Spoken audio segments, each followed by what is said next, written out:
this is our presentation. It's about topological neuromorphology.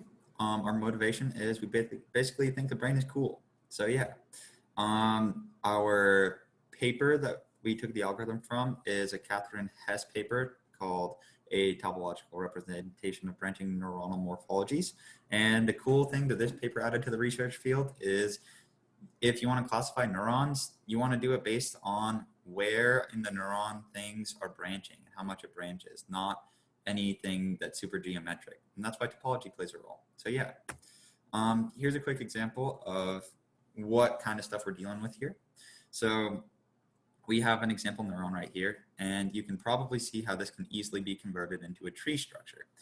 And what we want to do is we want to turn it into B, which is a persistence barcode, which should tell us basically how to classify stuff. Yeah, basically the length of one of these branches corresponds to the length of an event on this barcode. And we're trying to replicate this translation with our algorithm, and we'll delve into a bit more about that later. Great, thanks Ryan. So now for an idea of the actual rigorous algorithm that we chose to study, we chose to look at the TMD algorithm given by that Hess et al. Paper, which takes as input a tree representative of a neuron, and then an underlying function, which represents the radial distance from the root of that tree or the soma of the neuron to any other node of the tree.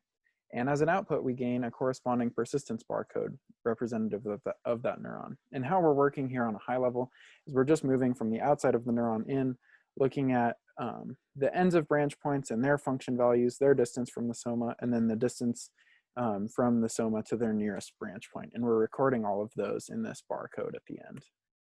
And for an idea of the runtime of this, the paper shows that the runtime is linear with respect to the vertices of the tree. We chose as part of our +1 for this project to provide a novel space complexity analysis. Because of this important line 9 of the algorithm, we have to save the number of active children at every parent node, but that's still only a constant amount of space that we have to save for every single node. So in the end, we use big O of n space. And we also provide a cool new technique, which is inspired by Morse theory, which assigns functions to spaces in order to better understand their connectivity. And we thought we could do something similar with a neuron. So for a more rigorous sense of our idea, we want to gain this same notion of a barcode, but we want to do it based off of matchings between vertices and edges. And we want to be able to collapse things to get to critical points, which are these branch points, and then see how long it took for us to collapse from the start of a branch to that critical cell. Thank you, Ben. That was awesome. Let's talk more about the specifics of our algorithm here. So basically what we want to do is we call any vertex of degree at least 3 critical, and those are all of our branching points. Then we iterate over all the edges, apply our function, and make our matchings for potential collapses. So let's talk in more detail about what these matchings are and what they mean. So on the left here, we have an example neuron, and if you'll notice here in the second frame, we have an arrow here. And what does that correspond to? That means we have our larger valued vertex here, and it points in towards the edge. And basically, if we ever want to do a collapse, we can take this larger one and kind of squish it down into the smaller valued one. So yeah, we do that for everything. And then we assign our critical points here. And yeah, let's talk about the algorithm in prose. So we have our function, we iterate through the edges, and then we count the number of collapses needed from the outer vertices to get to the critical cells. And this is the important part of the algorithm because we basically want to get the same output as the Catherine Hess algorithm, because that's what she showed in her paper was the significant thing when we're trying to classify neurons. So what do we mean by this? We take the piecewise linear distance for each one of these collapses, and we just keep collapsing until we reach one of these critical points. And that should give us the exact same barcode structure that she has in her algorithm.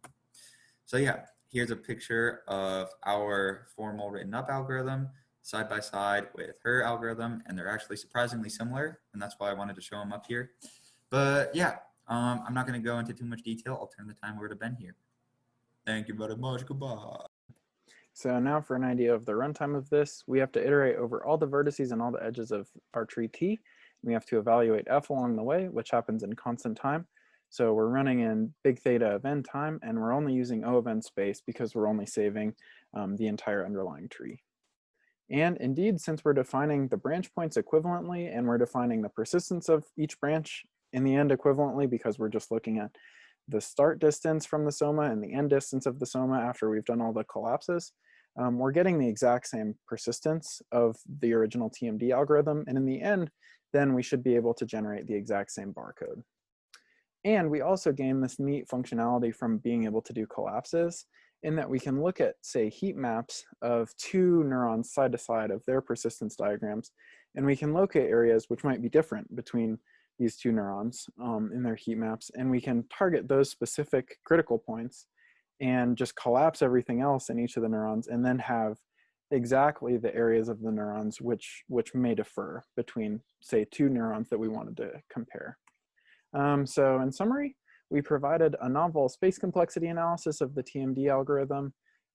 We showed that we can define a new, more spaced algorithm, which defines persistence in the same way and should give us the same barcode. We gained this neat new functionality of collapsing, which allows us to compare neurons in new ways. And we opened up this kind of problem to Morse theory techniques, which might be helpful later.